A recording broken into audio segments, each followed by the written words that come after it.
迎持续锁定新闻大白话，我是黄运成。先来为您介绍这一节国际话题的来宾，第一位是我们的文化国际所教授邱毅，主持人好，大家好，以及我们的淡大战略所教授李大中。主持人好，大家好。好，现在美中的关系是逐渐缓和了吗？我们来看到啊，现在呢，这个中国大陆已经暂停对美国的船舶去征收特别港务费，为期1年了。这是在10日发布的新闻，就是因为这个之前嘛，这个美中啊互相针对这个船舶停泊来去针对特别费。那现在呢，10日了，中国大陆宣布要来暂缓1年了。另外呢，中国大陆也暂停去制裁5家美国企业，这也是中国商务部在10日公布的，说呢停止对韩华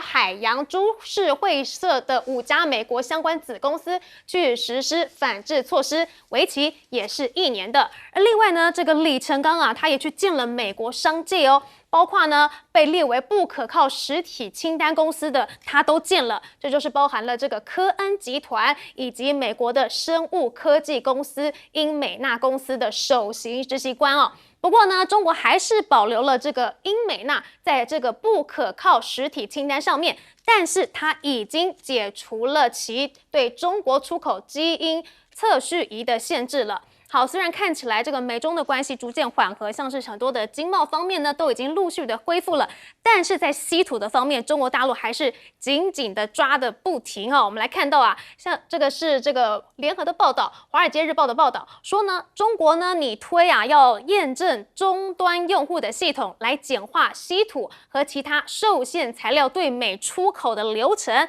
就是要排除是美国军方有关的公司去购买稀土哦。同时，它也会加速其他公司的出口审批，而这个做法呢，其实就是去参考美国的做法。这是2007年美国开始实施的，它允许经过认定的陆企以一般授权的方式购买受管制的化学品或是晶片制造设备等物品，无需每次申请，但是需要接受政府实地稽查与合规来核审。好，而中国大陆把握这个稀土，它不只是自己国内有很多的稀土啊，它在其他的国家呢也是陆续的要来掌握这一项资源。我们来看到啊，这个是大陆的这个副总理，他也前往西非，像是西非国家几内亚还有狮子山政府的邀请啊，这个副总理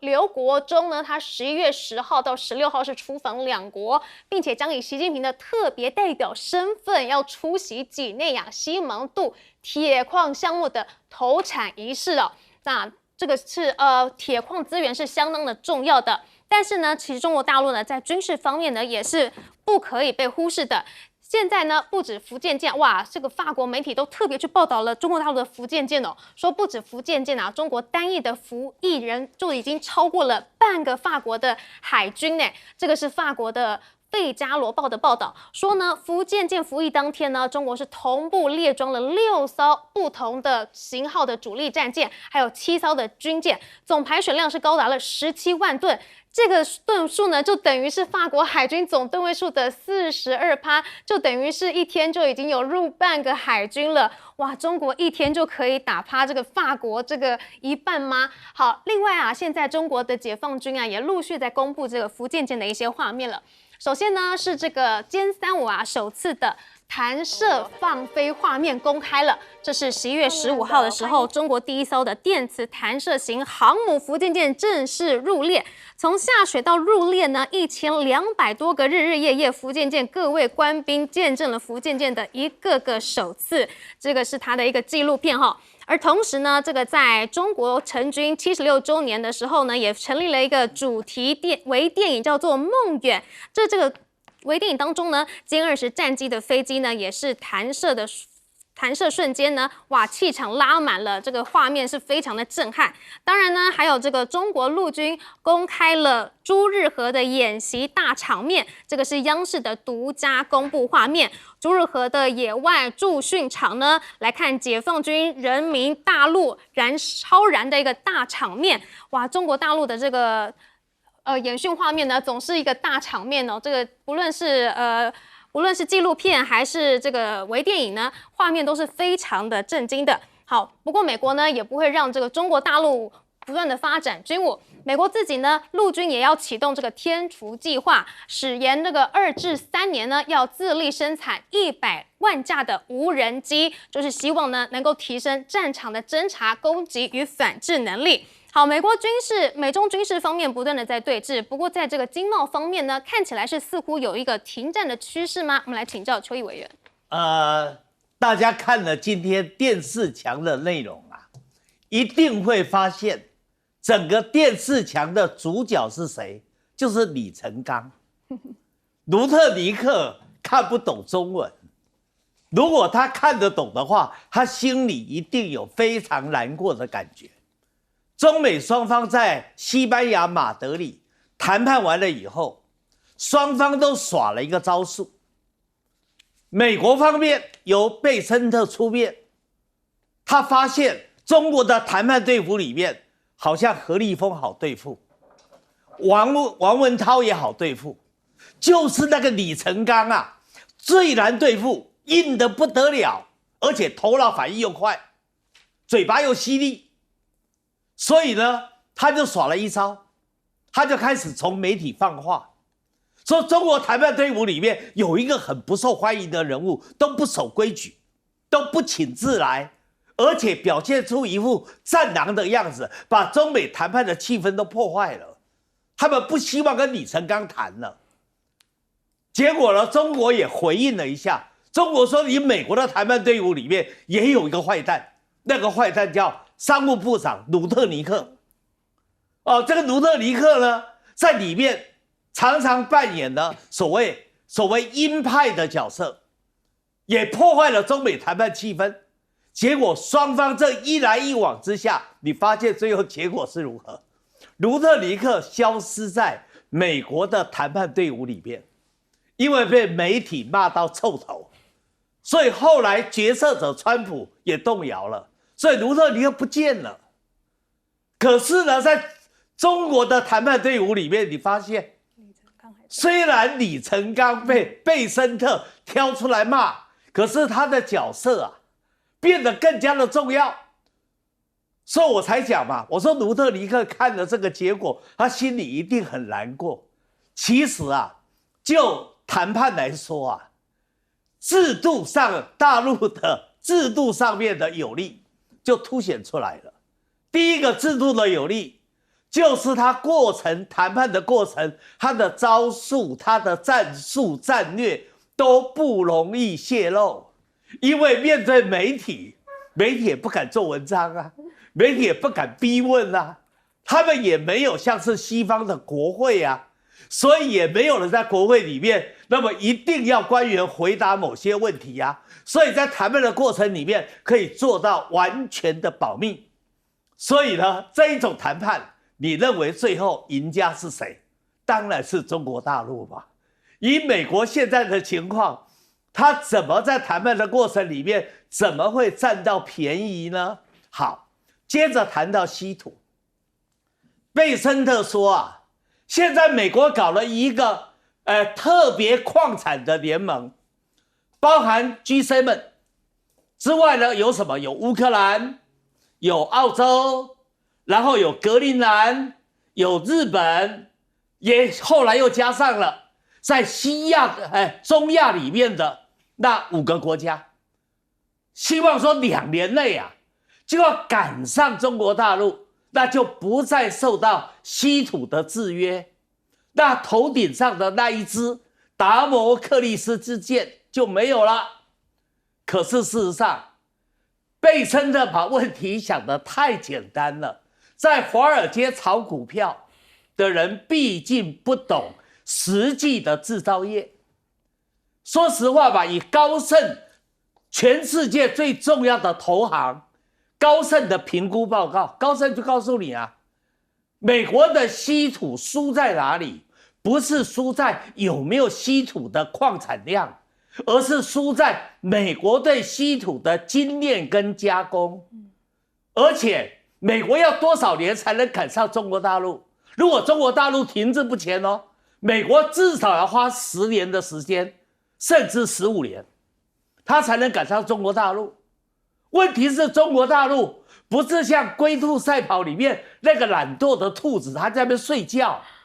它继续往前冲。所以美国要赶上中国大陆在稀土方面，要摆脱稀土对美国的制约，我看非常非常的困难。那在这样的一个工业的制造业的基础之下，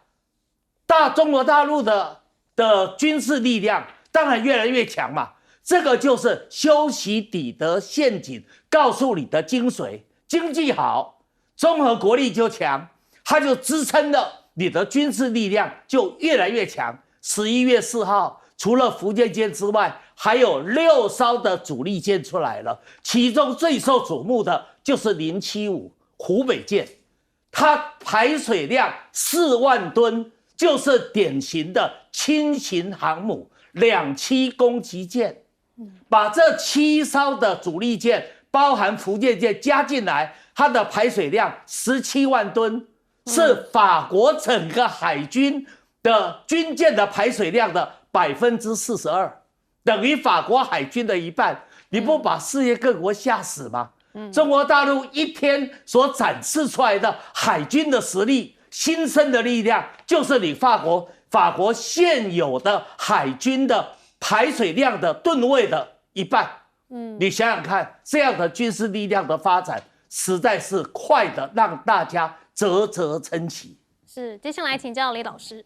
对，我也补充一下这个，因为的确法国媒体有注意到说，福建舰这个入列啊服役那天，其实总共有7艘解放军的这海军军舰服役了，因为福建舰是8万多吨。那当天总共服役的舰只是7艘，17万吨。那还有哪些？就是刚才委员所说的075 2栖攻击舰，还有一个是093快速油弹补给这也是很大吨位的船。那除此之外呢，还有052D 2艘这是7000到8000吨的这个中国大陆的主力的驱逐舰目前它已经服役了30几艘。那还有一艘是055这个万吨的驱逐舰。这吨位是超过于目前美国主要的这个作战舰艇。那还有一艘是远洋的侦察舰，所以这7艘一共加起来就是17万吨，所以速度是很惊人。那其实这篇《费加罗报》引用的是美国智库CSIS 的一个统计。那重点是因为美中之间这种海洋这种实力的对比，其实不是一天两天，因为中国大陆在发展这所谓的海权至少是30-40年。只不过这最近10几年，它的速度跟效果是很明显大家会看得比较在其中。那目前来说，中国大陆海军主要的这个实力还是透过大概驱逐舰跟护卫舰护卫舰就是我们台湾所熟悉的巡防舰，大概有90几艘。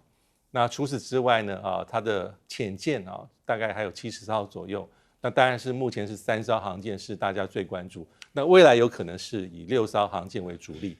这个总共的这个航舰的数目，当然可能还是低于美国目前带有11艘航舰为主力，但是在全世界放眼下去，很少一个国家能够在这么短的时间之内在后面急起直追这是第一个。第二个是刚刚讲到那个稀土的确，因为我们仔细去看这个川普跟习近平见面之后，其实双方官方所呈现的这个重点还是有别。因为我们知道，以美国白宫公布的事实清单，它洋洋洒洒列的都是美国认为看得到的，这个北京方面的这个让步啦，或是释放对美国的一些善意。那时候他们说是4个承诺，10个具体行动，可是几乎是在同一天。假设我们去看中国大陆商务部它大概也有一个比较对等，就是以中国大陆角度来看，它列出的是他们认为美国所释放的这个善意跟让步，其实就是主要是3点。第一个就是芬太尼降10%，那第二个是对等关税24%，美国是延后1整年。那第3个其实是一个相对还是一个互换的，意思是说就是中国大陆的稀土管制的措施延后1年，但重点是什么？有几个字很重要，就是要对的是美国的释放讯息是9月19号所谓的穿透性的这个规则延后实施1年，主要就是关联公司子公司的规定。那中国大陆是，我把这个几个字再念一遍，中国大陆把这个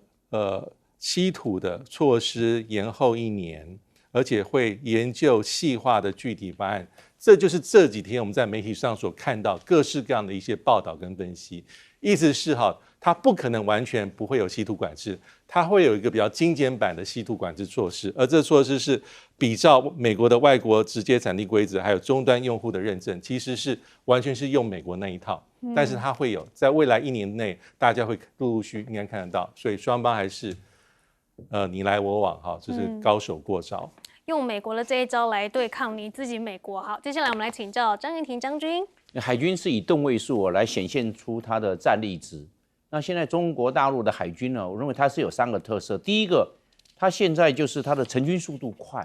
那我们看这个福建舰的航空母舰，它从2022年下水到2025年的11月5号成军，才3年多，所以速度算蛮快的哦，吨位又快又大，然后这个速度又快。我换句话说，这个是展现它的这种科技力。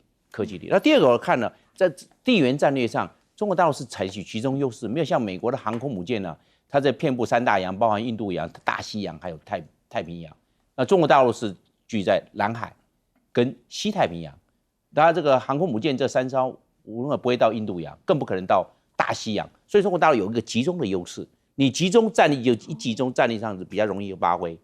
那你一分散的话，就变成贝多利分，力量会分散。它又采取的是一种地缘战略的集中。第3个，它的优势在哪里呢？它就是新的武器装备，像这是歼35或者歼15T，它都是变成新式的。那新式的装备加上它空警600，那就变成我们要形成一个网状化作战，就变成它新的航空母舰，那也新的飞机也上来，那就变成整个这是新的一个战术战法，因为它的整个战局都改变了，作战的形态也会跟着改变，是这个样。那我们现在来看呢，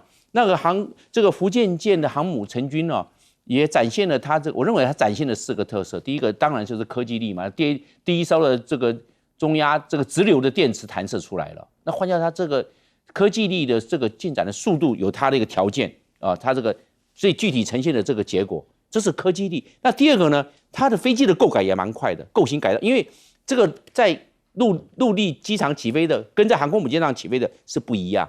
它的这个弹射的装置在鼻轮上面的弹射装置，还有它要挂捕捉钩的，要落在航空母舰上面，这个都要经过构型改造。那构型改造，你把这个歼15T 加了一个 T 之后，就变成弹射的，这个构型改造也蛮快的。然后这个歼35也要变成加设弹射的搭配的这种一组套的装备进去，还有包括的这个落舰的捕捉钩，这个也是经过构型，它构型改造的速度也蛮快的。这是我认为这是第2个特色。第3个来看呢，它这个空警600上去之后啊，这个空中预警机它变成定义机了，由空警200变成空警600，变成系统化作战的能力就出来了。将来打这个在空警600飞起来之后，把航空母舰周边的海上动态、空中动态一览无遗，掌握得很清楚，变成战场透明化。是这样。那我们来看最后一个，我认为它这个放飞的速度变快了，因为电池弹射速度就快，比你滑跳起飞的速度要快，而且载弹量可以满载带量。为什么？它有电池弹射啊，不用靠自己的推力啊，靠电池弹射的推力就把它推升啊，变成满载弹量，它的战力也会比辽宁舰跟山东舰来的大很多。好，中国大陆的这个军事力量真的是越来越厉害。另外，我们来看到呢，现在美国啊，在中东方面的外交政策是出现了重大的转变吗？这个是叙利亚总统呢，哇，他前来白宫了。这一位总统呢，他去年呐，美国还悬赏1000万美元要去捉拿他，他是一个圣战士夏拉。如今呢，他竟然是成为了叙利亚总统在白宫与川普举行历史性会谈，这是否意味着美国在中东的外交政策发生了转变呢？我们来看到这张照片，这是20年前他在美军的他还被美军给压在伊拉克的基地组织战俘的哦，结果他现在呢是踏入了白宫，而川普也说呢，这个夏拉是个硬汉，过去他身为圣战士的艰难经历呢，有助于他重建饱受战火蹂躏的国家。好，而现在呢，这个叙利亚总统进入了白宫啊，川普也宣布呢，要延长对叙利亚的豁免制裁180天。美国呢一直在推动某种协议，期待能够结束叙利亚与以色列之间长达数十年的敌对状态。尤其在小阿德赛垮台之后呢，美国势力也进入了叙利亚，取代俄罗斯与伊朗。美军也将进驻大马士革南部基地，就近监控黎南真主党还有加萨哈马斯的动向。似乎呢，美国呢也是在帮助以色列，要来减少一位敌人吗？好，不过这个叙利亚总统呢进到白宫啊，他是这个规格还是不太一样的，毕竟两国没有建交，是没有国旗、没有摄像机，而且呢他是从侧门进入白宫的，他并没有从正门进入哦。也没有享受通常美国总统亲迎为国家元首礼遇的礼遇，而记者们呢，也是在会见开始时也没有被邀请进入白宫的椭圆形办公室。但是啊，我们看到一些画面啊，就是叙利亚总统夏拉呢，他在与川普结束会面之后呢，他也是在白宫外头呢，跟其他的叙利亚人来打招呼。那叙利亚民众呢，也是非常的热情。好，另外呢是看到啊，夏拉啊，他在见川普之前呐，非常的特别。他竟然还跟美国的中央司令部司令一起去打篮球，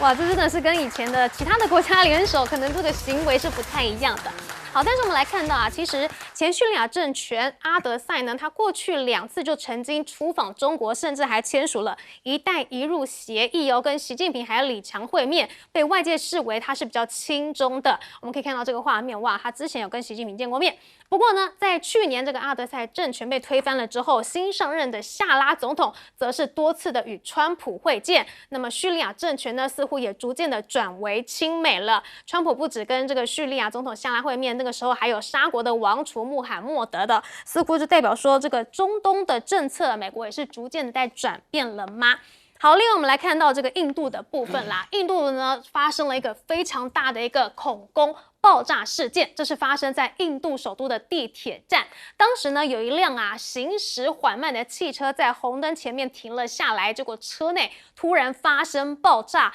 冲击波及了邻近车辆，并且引发了连环火灾。这个火势非常的大，烟雾弥漫。好，造成了至少有10人死亡，超过30人受伤。而现在呢，印度方面是怀疑这可能是亲巴基斯坦的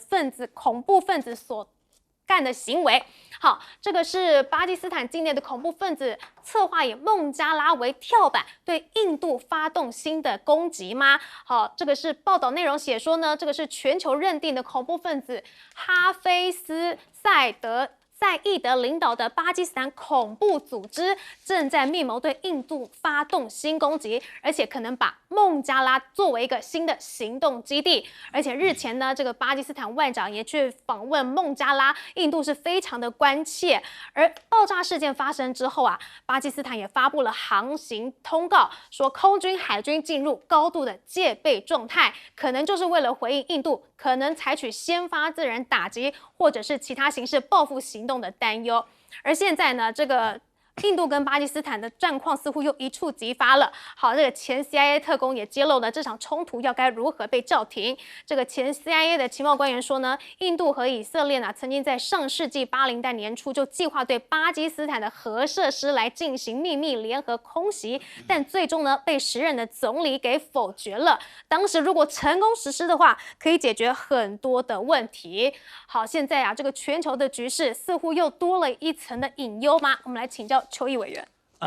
看到了叙利亚现在的总统夏拉以前叫朱拉尼，那成为了叙利亚总统之后呢，他就改名叫夏拉。看到夏拉进到白宫跟川普见面，又看到了夏拉竟然在白宫的篮球场能够跟美国的将军们打篮球，而且3分球非常的准。现在最难过的人是谁？应该是在俄罗斯莫斯科非常无聊，每天要打电动玩具来消磨日子的阿塞德。阿塞德巴沙尔从他的爸爸传位给他，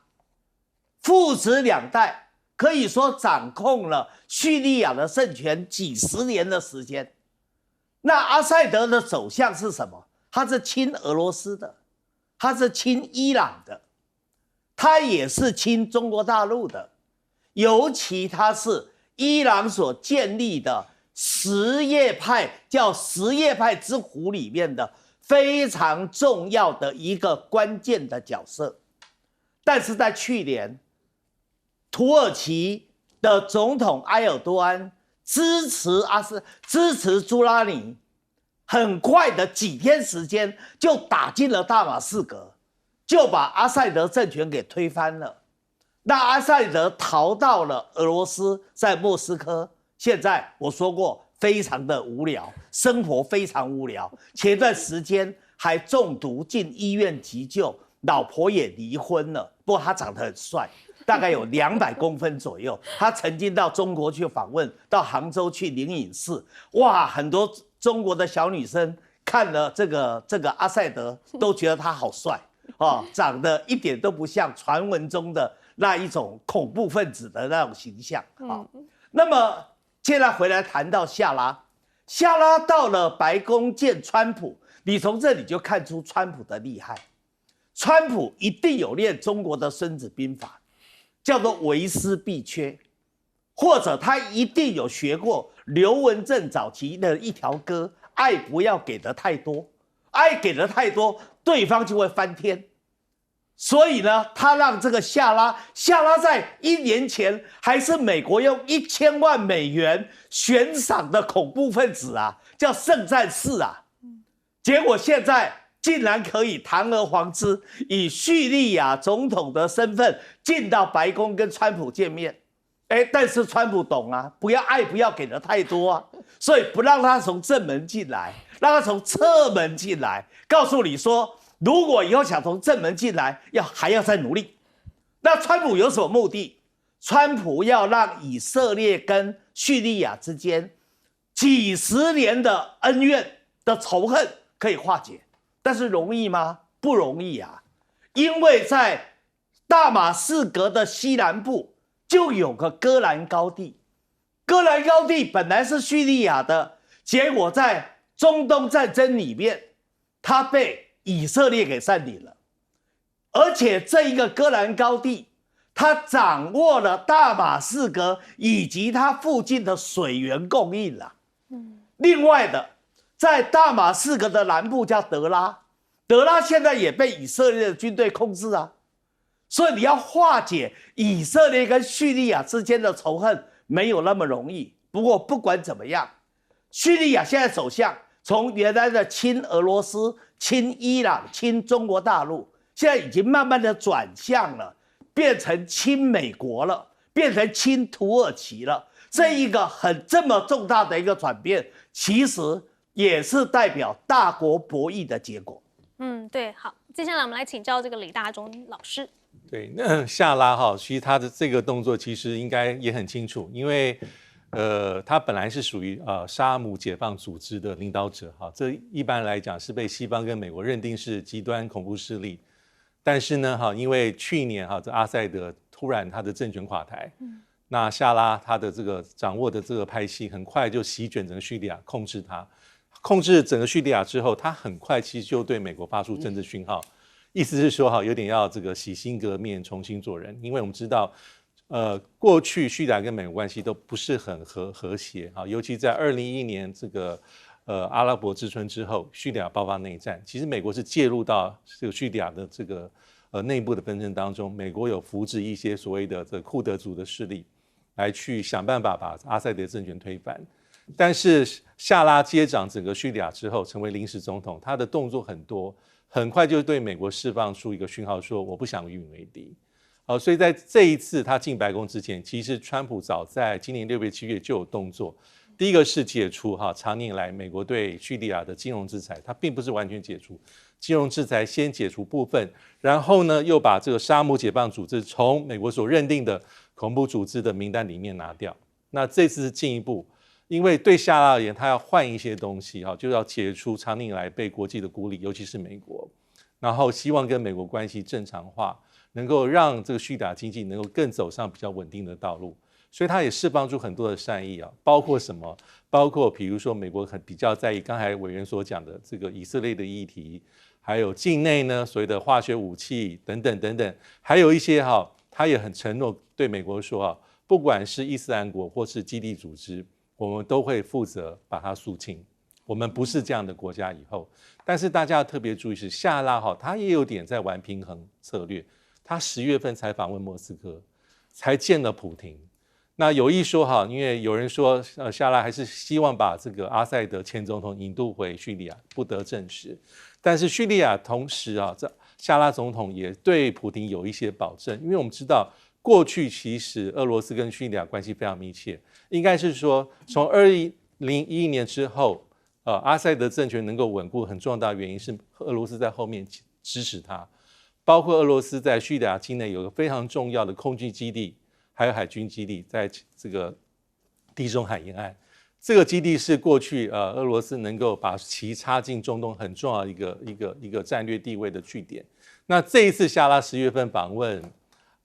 俄罗斯见普亭的时候，有意说他还是对普亭做出承诺，就是俄罗斯还是可以很安全继续去使用这个空军基地跟海军基地，所以他在某种程度玩平衡，但他最重要的改变是对美国释放出善意。当然我们知道美国并不是那么怎么讲那么天真的哈，就像刚才委员所说，川普还是会看因为目前2个国家并没有真正建立起正式的关系，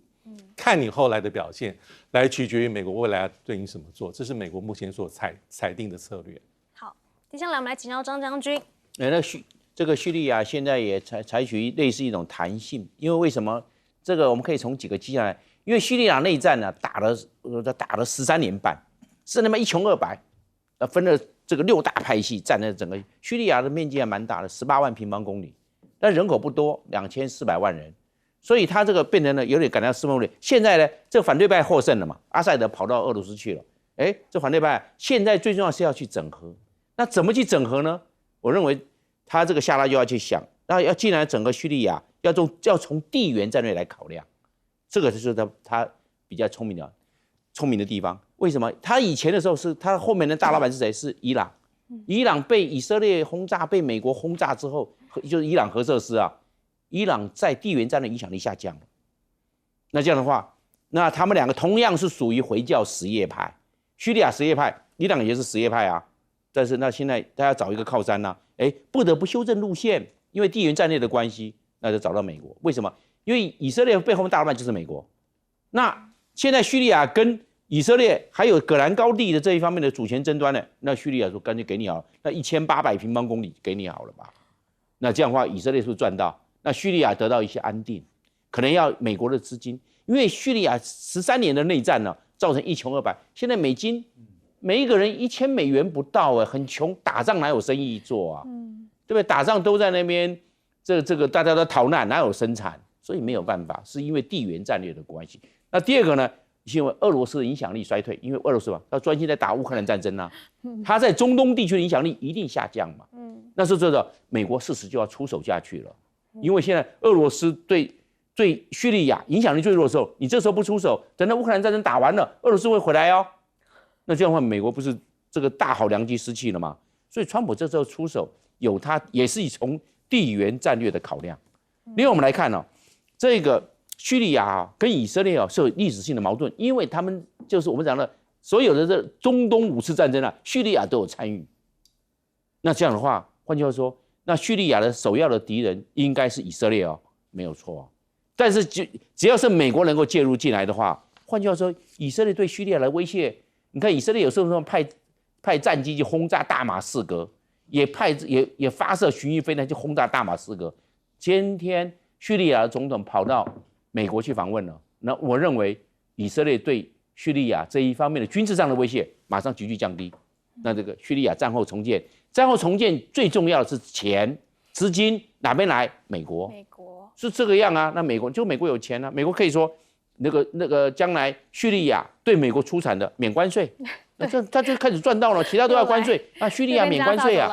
对啊，那我就是要帮助你经济出来啊，让你叙利亚的经济从战后做重建啊。所以叙利亚现在目前最缺的是这个钱，然后最缺的就是将来叙利亚所出产的这些相关的产品能够外销到美国最大的市场。所以大家都有这个地缘战略的考量，所以才能一搭一唱合在一起。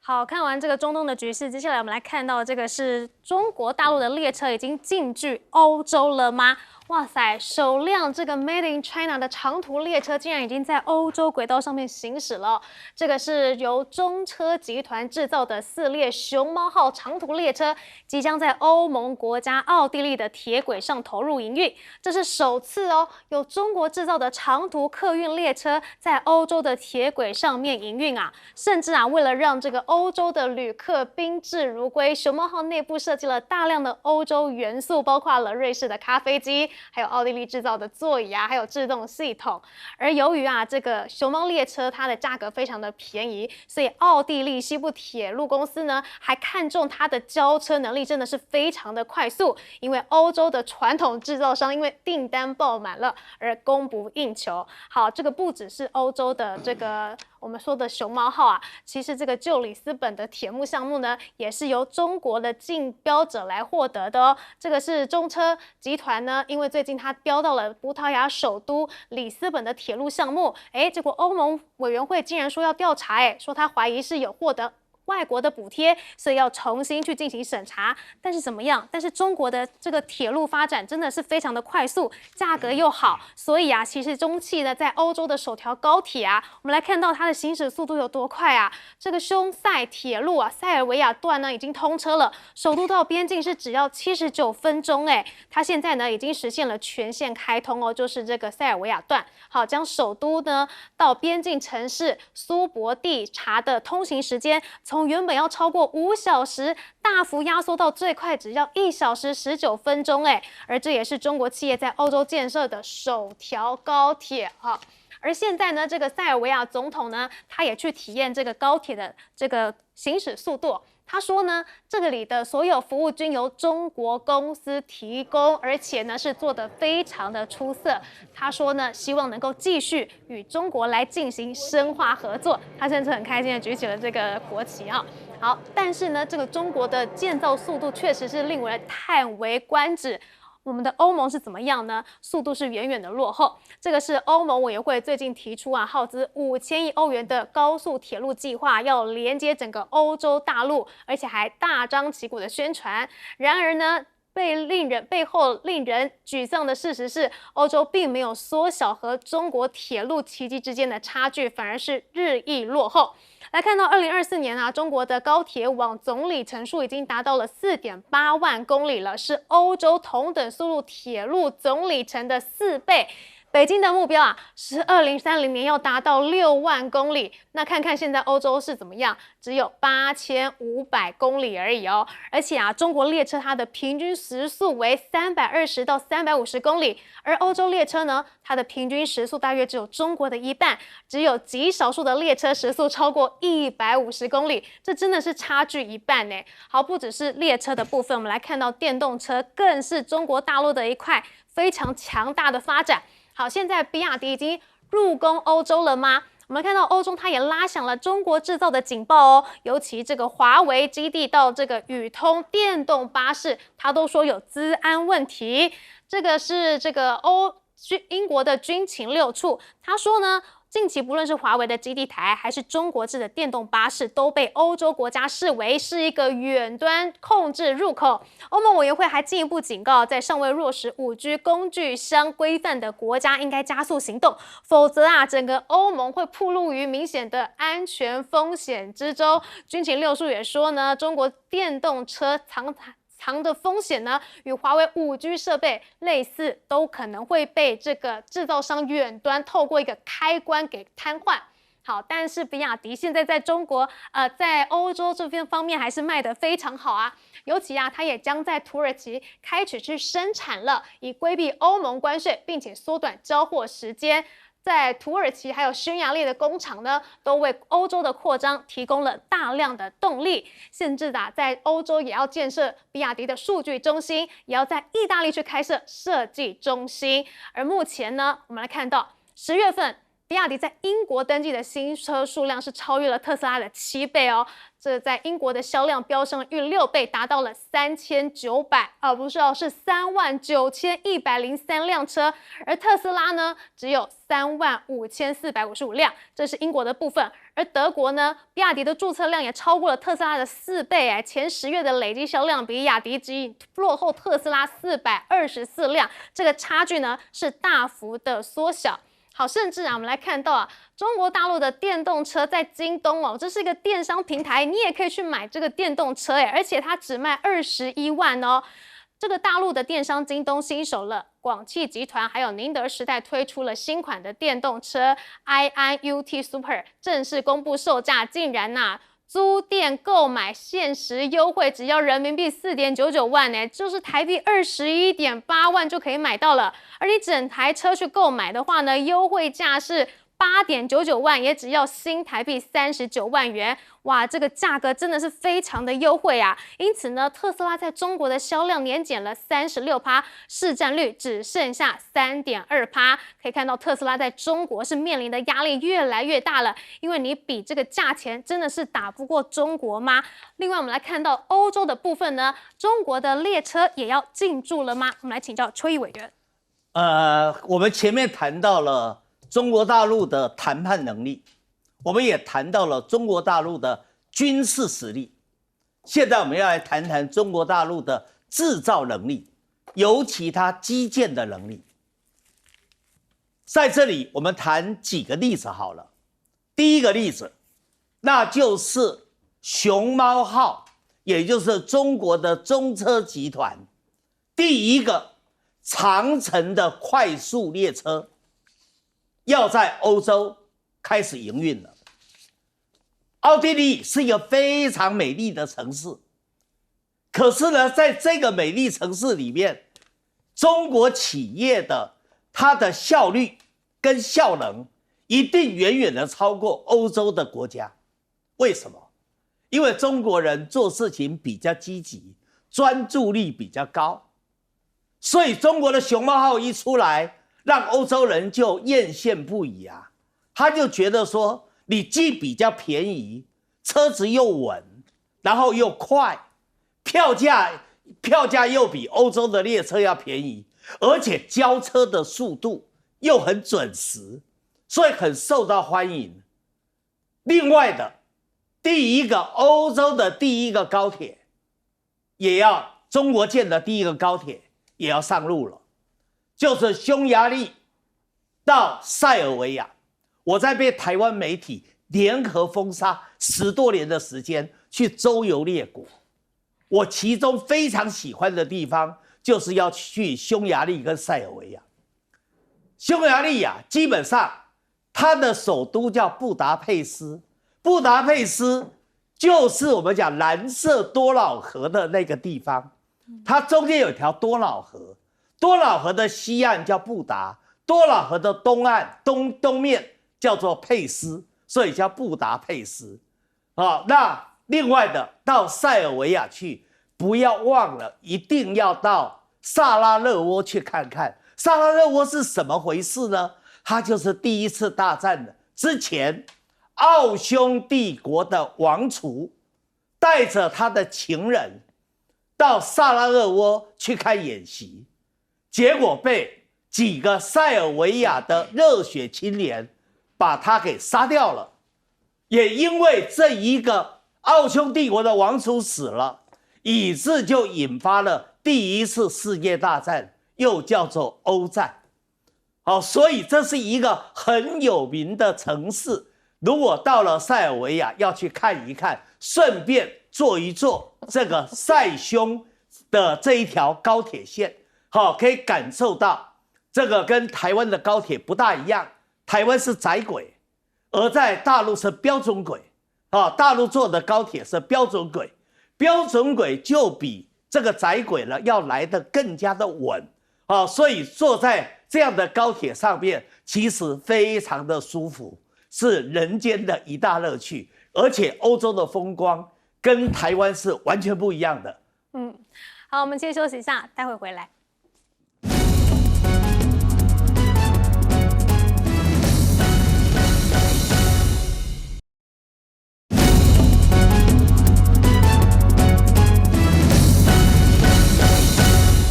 中国制的列车真的在欧洲相当的有竞争力，我们来请教李老师。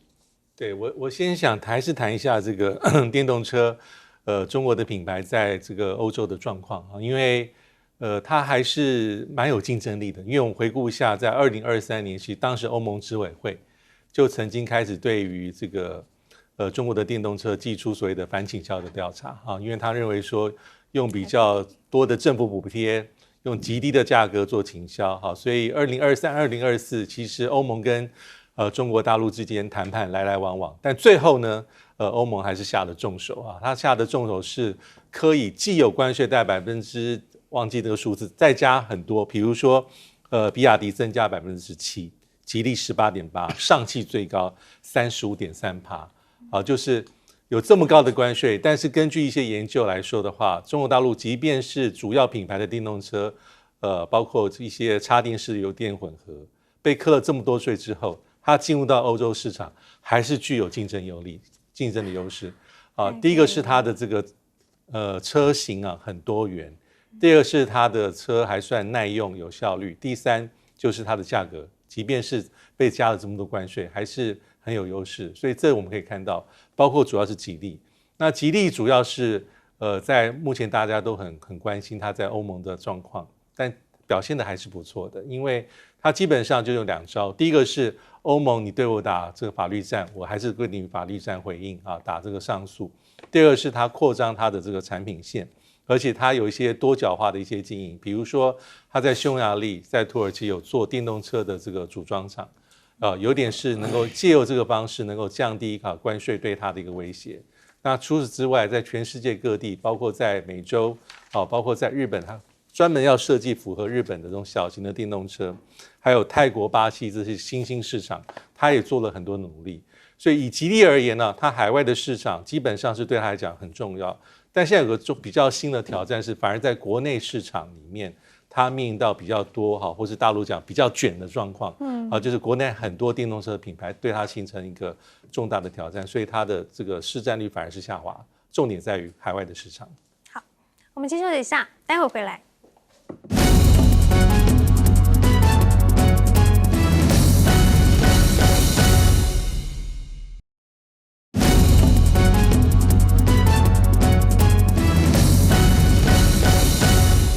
好，中国的列车已经在欧洲首运了，我们来请教张将军。这个将来就是我们讲到铁运，就是高铁的这种铁路建设啊，中国大陆可能就要输出，因为它有几个优势。第一个，它有经验优势，因为中国大陆已经盖了48000公里的高铁，那占全世界的高铁70%，它一个国家占70%，所以它的高铁建设是非常成熟了。那非常成熟，紧接着就知道了，那就是它的经济报酬规模就出来了，便宜。大概在中国大陆盖高铁大概它现在成本大概盖1公里的高铁大概15亿台币。你看它盖雅万高铁雅万高铁142公里，总共花了2190亿台币。你一除就知道1公里才15亿台币，是非常便宜。所以其他国家跟中国大陆竞争蛮困难的，因为成本很低，因为它是报酬规模大量盖就便宜了。那现在你看雅万高铁盖了之后，那个整个的雅加达到万隆，整个时间缩短，而且做了之后，觉得那个还